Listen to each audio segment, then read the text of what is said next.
My name is Lauren Hayes. I'm 37 years old. The night I realized my entire life had already been dismantled, I didn't scream. I didn't cry. I just stood there in the doorway, staring into a house that still looked like mine, and understood, with terrifying clarity, that my husband had already left me long before I noticed he was gone.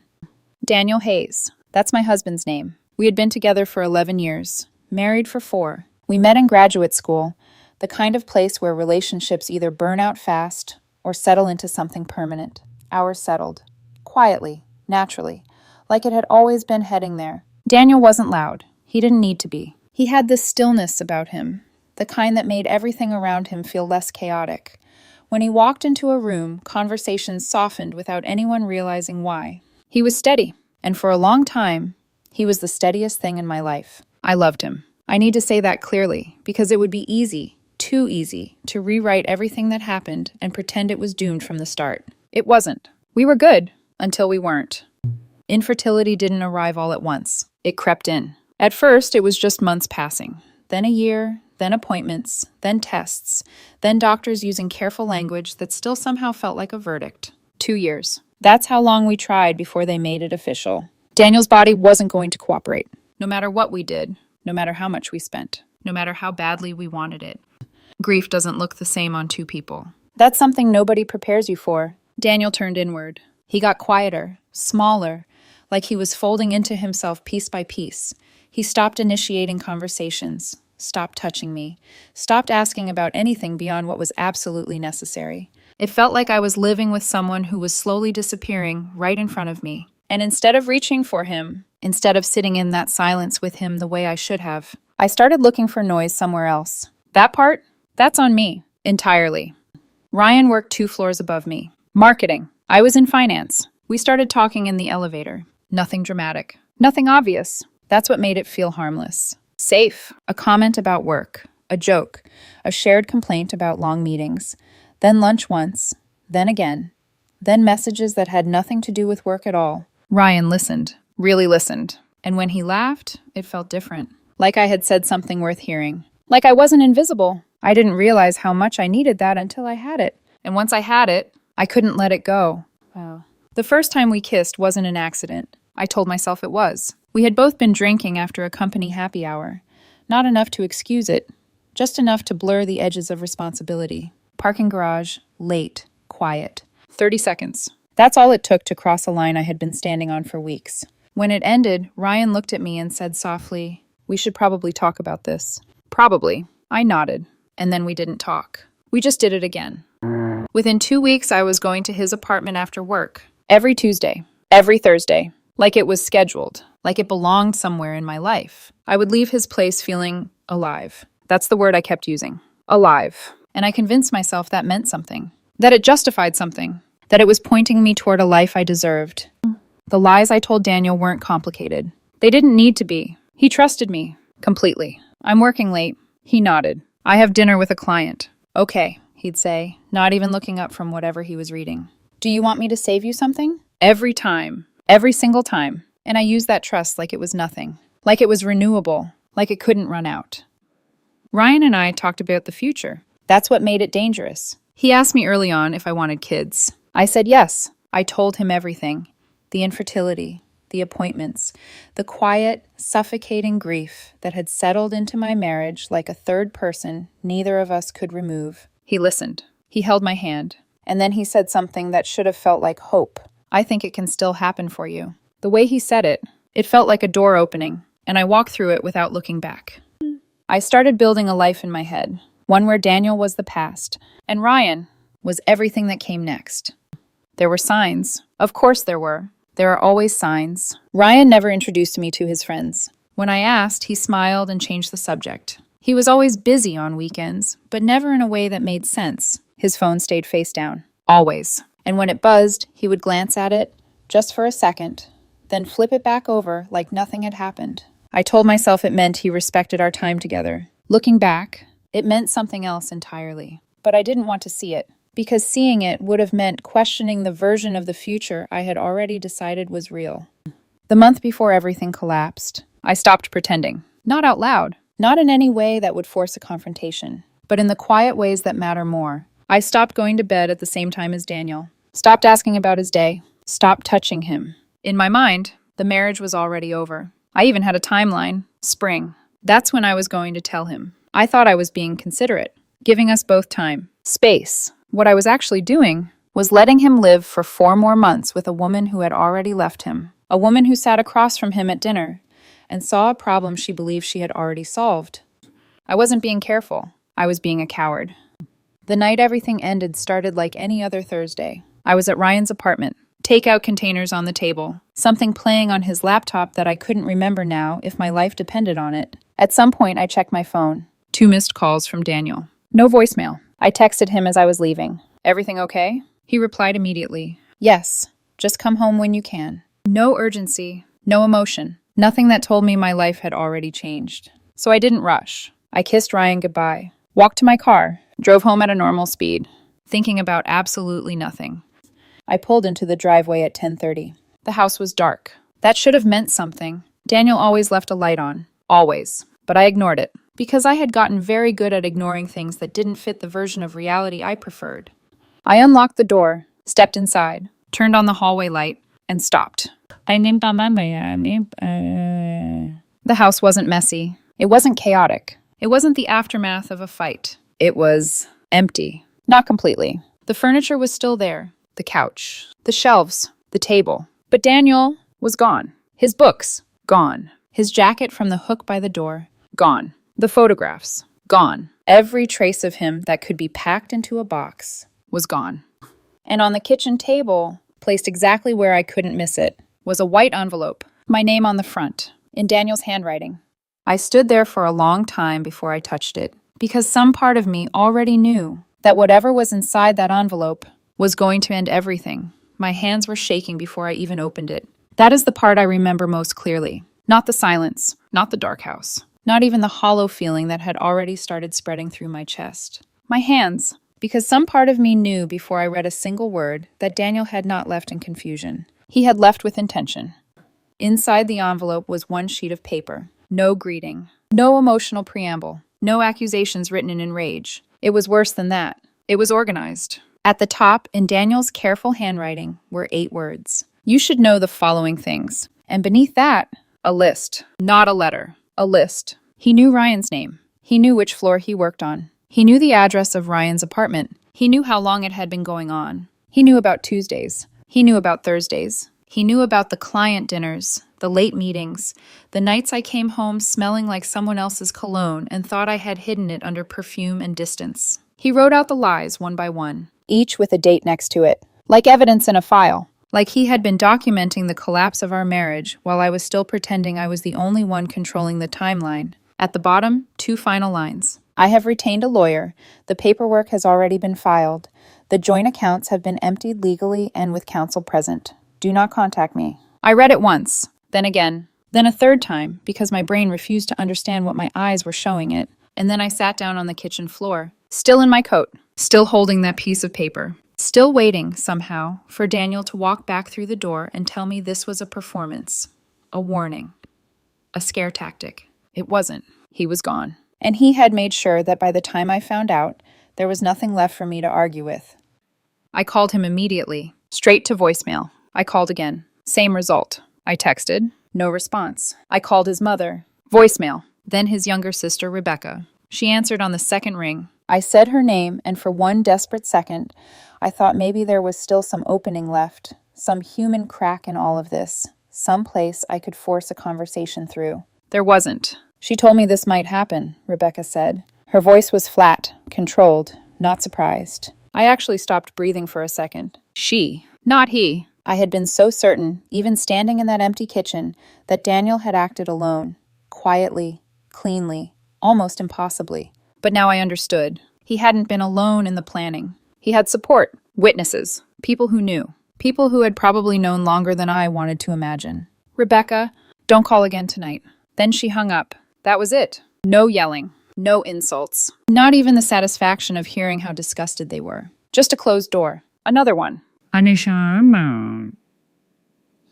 sat on the kitchen floor until nearly 2 a.m, calling numbers, reading the list again and again, looking for the gap in it, the mistake, The thing he couldn't have known, but there wasn't one. Daniel hadn't confronted me, because confrontation would have required him to ask questions. He already had the answers. That was what made it unbearable. He hadn't guessed. He hadn't panicked. He had known. And while I was still lying to his face over dinner, still constructing little stories with calm expressions and steady hands, he had been watching me with that same quiet face and gathering everything he needed. I had mistaken his silence for helplessness. I had mistaken his grief for passivity. I had mistaken his stillness for weakness. It wasn't weakness, it was patience. And I had handed him the reason to use it. That realization came in pieces. First shock, then panic, then something colder, humiliation. Because it suddenly occurred to me that Daniel might have been watching me for weeks, maybe longer, sitting across from me while I spoke. Not interrupting, not accusing, not exposing me. Just letting me continue, letting me give him more. More proof, more dates, more lies to catalog. The image of that made me feel sick in a way guilt never had. I got up at some point and walked through the house, room by room, like a person checking the scene of an accident after the damage has already been done. Bedroom. His side of the closet empty. Bathroom. His razor gone, his toothbrush gone. The little bottle of aftershave he had used for years gone. Living room. The framed photo from our anniversary trip missing from the mantel, leaving a pale rectangular patch in the dust where it used to be. He had chosen what to take. Carefully. Nothing rushed. Nothing broken. No lamp knocked over. No drawer ripped open. No vindictive mess left behind for me to clean. That would have been easier, somehow. Anger would have made him feel reachable. This didn't. This felt like being quietly erased by someone who had already mourned me in private. At 3 a.m, I did what desperate people do when one illusion collapses. I reached for the next one. I called Ryan. He answered on the third ring, sleepy, his voice thick with the kind of warmth that had once made me feel chosen. Lauren? And the moment I heard him say my name, I started crying. Not dramatically, not loudly. It was uglier than that. My voice kept breaking in the wrong places while I tried to explain. I told him Daniel knew. I told him Daniel had left. I told him about the envelope, the lawyer, the accounts. I told him I didn't know what to do. For a few seconds, Ryan said nothing. Then softly, okay, breathe. I sat on the kitchen floor in the dark, pressed against the cabinet like I needed something solid behind me. He's gone, I said. He took everything. Not everything, Ryan said. At the time, those 2 words felt like rescue. Now they sound like a line someone had practiced. I'm serious, he went on. You're not alone in this. I closed my eyes. For the first time that night, I let myself imagine a version of the future that wasn't just ruin. Me leaving this house. Me signing papers. Me surviving the humiliation of the office and the calls and the whispers. Me with Ryan. Me with the man I had convinced myself was waiting on the other side of all this. That fantasy slid into place so fast it should have scared me. But I was too relieved to question it. What do I do? I asked. You get through tonight, he said. Tomorrow we'll figure it out. Tomorrow. We. That was enough. Enough for me to hold on to. Enough for me to stop spiraling long enough to stand up. Enough for me to believe that even if Daniel had destroyed the life I had been living, the life I wanted was still available to me. That maybe this was brutal, but necessary. That maybe the pain of being exposed was just the cost of crossing into something more honest. That maybe losing my husband wouldn't matter if the person I really wanted was still there. That was the final lie I told myself. And it was the one that cost me the most.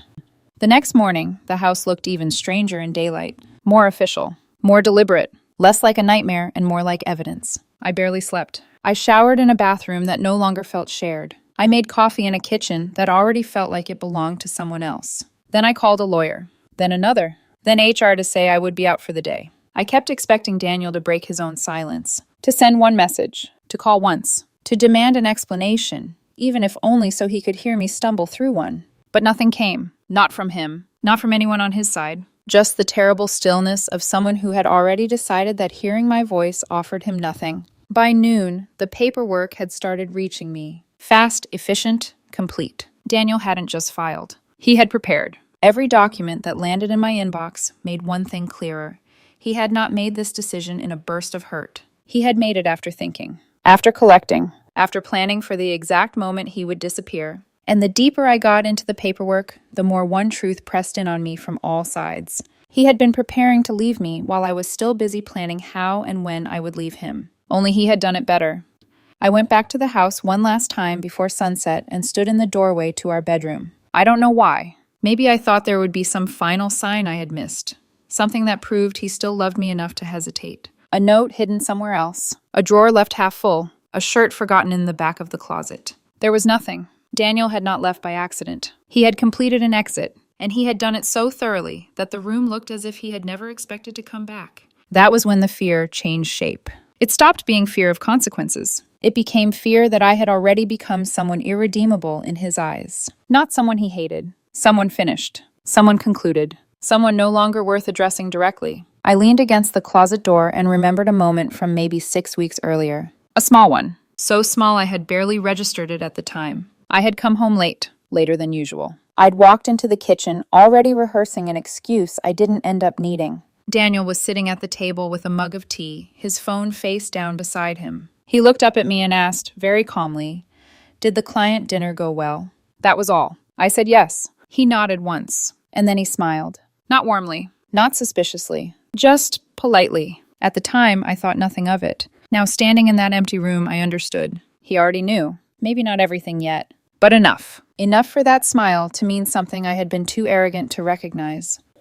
By evening, I packed a bag. Not because anyone told me to leave immediately, but because staying in that house felt unbearable. Every room accused me. Every missing object made a point. And beneath all of it was a growing certainty that the version of myself who had once moved comfortably through this life as Daniel's wife no longer existed. I took clothes, a charger, my laptop, and as I was zipping the bag, my phone lit up with Ryan's name. I answered before the first ring had fully finished. "Hey," he said. His voice was careful, measured. "Are you okay?" "No." But I heard myself say, "I don't know." There was a pause. Then, "Do you want to come over?" That should have felt wrong. Hours after my husband vanished from my life, the man I had betrayed him with was offering me a place to land. A decent person would have heard the ugliness in that. I heard comfort. I heard relief. I heard a future still trying to survive. "Yes," I said. And as I left the house carrying a bag I packed with shaking hands, I looked back once at the darkened windows and thought something I am ashamed to admit even now. I thought maybe this is the part where my real life starts. I didn't yet understand that my real life had just ended, and that the person I was driving toward was about to disappear too.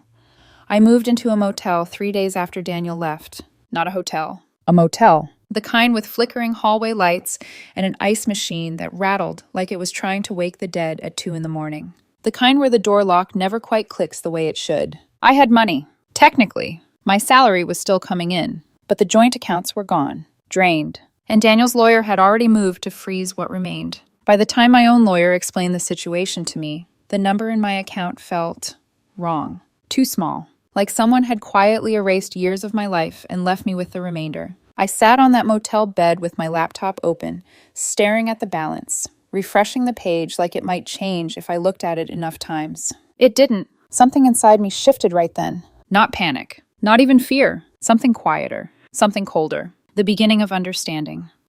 I called Ryan the morning after I moved in. He was the only person left who knew everything. The only person who had said we would figure it out. I told him where I was. What had happened with the accounts. The lawyer. The house. I told him I needed him. And then I said it. I love you. The words came out of me like they had been waiting. Like they had been building for months. Maybe they had. Or maybe I just needed them to be true. There was a pause on the other end. Just long enough to register. Then, "I know," he said softly. "I love you too." At the time, that felt like something solid. Now I can hear the hesitation that sat underneath it. The first day, he texted me. Checked in. Asked how I was doing. The second day, less. The third day, nothing. I told myself he was busy. Work. Life. The situation. Something complicated. By the fourth day, I stopped pretending. I drove to his apartment. I didn't call first. I just went. I stood outside his door and knocked. Once. Twice. 10 times. Nothing. His car was in the parking lot. I could see it, which meant he was home. Or had been. Or wanted me to believe he was. I knocked until my hand hurt. Then I stood there for another minute, staring at the door like it might open if I gave it enough time. It didn't.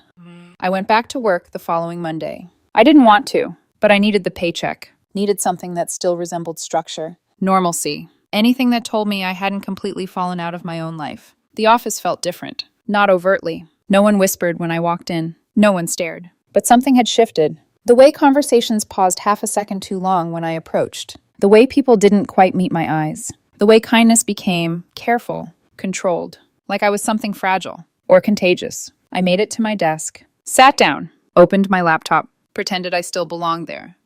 Around mid-morning, I walked past Ryan's desk. It was empty. Not just empty, cleared. No mug, no framed photo, no scattered papers. Just a clean surface like he had never existed. I stopped, stared at it longer than I should have. HR packed it up this morning. The voice came from behind me. I turned. Lisa, accounting. She gave me a look I couldn't quite read. Packed what up? Ryan's desk, she said. He put in his 2 weeks last Friday. Last Friday. My stomach dropped. That doesn't make sense, I said automatically. He didn't say anything. Lisa hesitated, just for a second. Then, carefully, he's already gone, Lauren. Gone. The word hit differently this time. Sharper. More precise. He had known. Before Daniel left. Before the envelope. Before the accounts. Before everything collapsed. Ryan had already been planning his exit, and he hadn't told me. Not once. Not even when I was standing in his apartment, building a future out loud while he nodded and smiled and said all the right things. I found out the rest later. Over drinks. 2 whiskeys in. Lisa again. She didn't want to tell me. I could see it in the way she kept adjusting her glass. But eventually she did. He said things got complicated, she said. Complicated? I repeated. She nodded. Yeah, with the married woman. Not painful. Not tragic. Not difficult. Complicated. Like I was a scheduling conflict. A logistical issue. Something to be resolved by stepping away. I laughed when she said it. Actually laughed. It sounded wrong even to me. Too sharp. Too hollow. But I couldn't stop. Because suddenly everything made sense in a way I hadn't allowed it to before. The weekends. The phone. The distance. I had never been the center of anything. I had been the side arrangement. The convenient one. The one who showed up on Tuesdays and Thursdays and left the rest of his life untouched. Month 2 wasn't loud. That surprised me. I expected guilt to be loud. Expected shame to burn. It didn't. It settled. Cold. Constant. A quiet awareness that followed me everywhere. Everyone knew, or enough people knew, and the ones who didn't could guess. Coworkers who had met Daniel, who had seen us together, who had asked about him at office events. Now they looked at me like they were recalibrating something. Like they were trying to match the version of me they thought they knew, with the version standing in front of them now. Some said nothing, which somehow felt worse. One person didn't. Greg. From my department. He pulled me aside one afternoon. Didn't soften it. Didn't hesitate. Daniel was a good man, he said. Flat. Direct. What the hell is wrong with you? I opened my mouth. Closed it. Because I didn't have an answer. I still don't. I tried to reach Daniel. For weeks. Calls. Texts. Emails. A letter I sent to his mother's house because I didn't know where else to send it. Nothing came back. Not even a rejection. Not even acknowledgement. It was like I had been deleted. Not blocked. Not avoided. Removed. Completely. The only response I ever got came through lawyers. One email. Clinical. Final. Cease all direct contact or face legal consequences. That was it. 11 years reduced to a warning. And I had earned every word of it. By month 3, I couldn't afford the motel anymore. Legal fees. Settlements. Everything added up faster than I had expected. I found a studio apartment. Small. Bare. The kind where the kitchen and the bedroom are the same space. The window faced another building so closely I could see into someone else's life if I stood in the right spot. I bought furniture from a thrift store. A mattress. A chair. A table that wobbled if I leaned on it too hard. I ate cheap food. Worked. Came home. Sat in silence. 6 months earlier, I had a life. Now I had a room. Month 8. That's when I saw Daniel again. Not in person. On a screen. Facebook. I hadn't unfriended him. Couldn't bring myself to do it. Which, looking back, was its own kind of self-inflicted damage. I was scrolling one night when his name appeared. A photo. Dinner somewhere. Warm lighting. People dressed nicely. And Daniel, laughing. Not politely. Not the quiet, contained version I was used to. Genuinely. Open. His hand resting lightly on the back of a woman I didn't recognize. She was smiling. Relaxed. Like she belonged there. Like she belonged with him. I stared at that photo for 20 minutes. Not because I was jealous. Because I wasn't. What I felt was worse. Recognition. That this version of him was what he had always been capable of, and I had been the one standing in the way of it. Her name was Emily. I learned that later. She was a teacher. Kind eyes. Calm. The way she interacted with him in photos. Simple. Uncomplicated. Present. Everything I hadn't been for a long time. I watched their relationship unfold the way people watch something they shouldn't. Quietly. Obsessively. Every post another reminder of what I had lost. Not just Daniel, but the version of myself who could have kept him. Then came the announcement. 14 months after the divorce. A single photo. Emily's hand resting on a small curve, Daniel's hand covering hers. No caption. Just enough. I felt something shift inside me. Not jealousy. Not exactly. Something closer to inevitability. I had spent 2 years mourning a future I thought I couldn't have. And the man I abandoned in the middle of that grief was now building that exact future with someone else. Someone who stayed. Someone who showed up. Someone who didn't leave when things got quiet and difficult. Mom. The twins were born in April. A boy. A girl. One photo. No caption. I stared at it for a long time. Then I closed the app. Because for the first time, I understood something I couldn't unsee. The universe hadn't denied us a family. It had denied a family to a marriage that I had already abandoned. I went back to my apartment that night, sat on the edge of my mattress, and felt the full weight of everything I had thrown away. Not dramatically. Not all at once. Just there. Constant. Like background noise that never stops. I was functioning. Working. Eating. Sleeping. But I wasn't living. I wasn't building anything. I was just existing in the smallest version of a life I had reduced myself to. Wow. And the worst part? Ryan was gone. Daniel was gone. And for the first time, I had nothing left to blame but myself. I didn't know it yet, but the last piece of this story, the one that would make everything else feel almost small, was still coming. And it had Ryan's name written all over it. Ryan resurfaced once, about 1.5 years after he disappeared. A single text. Hey, hope you're doing okay. I've been thinking about you. That was it. No apology. No explanation. No acknowledgement of the timing, of what he had done, of when he chose to do it. Just a soft re-entry. Like we were old acquaintances who had drifted apart. I stared at that message for a long time. Long enough for 3 different versions of myself to argue over what to do next. One wanted to respond. One wanted to call him and demand answers. One wanted to ask the question that had been sitting in my chest for over a year. Did any of it mean anything? I didn't do any of those things. I deleted the message. Then I blocked his number. And for a while, that felt like closure. It wasn't. 6 months later, he called again. Different number. I didn't answer. He called again. Then again. And then he left a voicemail. It was long, messy, uneven. The kind of message you record when you've been crying and don't care how you sound anymore. Lauren, I need to talk to you, he said. It's important. It's about something from before. You deserve to know. You deserve to know. The words landed strangely, like they had been chosen carefully, like they were meant to open a door I had already closed. I listened to the message 3 times. Then I left it alone for 2 days. Because I knew, instinctively, that whatever he had to say wasn't going to fix anything. It was going to take something else. I called him back on a Tuesday evening, same day of the week we used to meet. I didn't miss that. He picked up on the first ring. Can we meet? He asked immediately. No small talk. No easing into it. Just urgency. We met at a coffee shop. Neutral. Public. Safe. He looked different. Thinner. Tired. There was a tension in him that hadn't been there before. His phone stayed in his hands the entire time, flipping over and back like it couldn't settle. I sat across from him and waited. Because this time, I wasn't going to help him say whatever he needed to say. He had asked for this conversation. He could carry it. Lauren, he started, then stopped. Tried again. There's something I need to tell you. I didn't respond. Just watched him. Let the silence stretch. He exhaled slowly, then said it.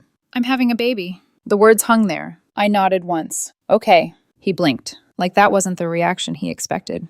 There's more, he said. Of course there was. She's pregnant, and there's a chance the baby is mine. For a second, I didn't understand the sentence. Not emotionally. Logically. It didn't fit. Then it did, and something inside me went completely still. Explain, I said.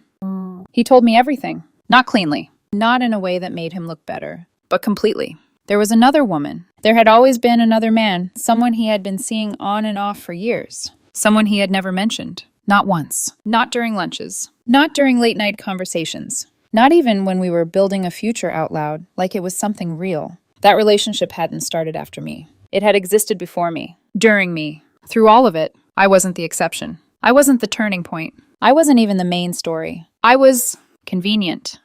The pregnancy happened after he left, but the timeline overlapped just enough that there was a question. A possibility. A need for clarity. Not for emotional reasons. Not for closure. For logistics. For decisions. For what came next. I need you to take a test, he said quietly. And there it was. The real reason I was sitting there. Not because I deserved to know. Because he needed to know. I sat back in my chair. Looked at him. Really looked this time. And for the first time since I met him, I saw him clearly. No projection. No story layered over reality. Just the truth. You didn't leave because things got complicated, I said. He didn't respond. You left because I was never the one. Silence. His eyes dropped to his hands. That was answer enough.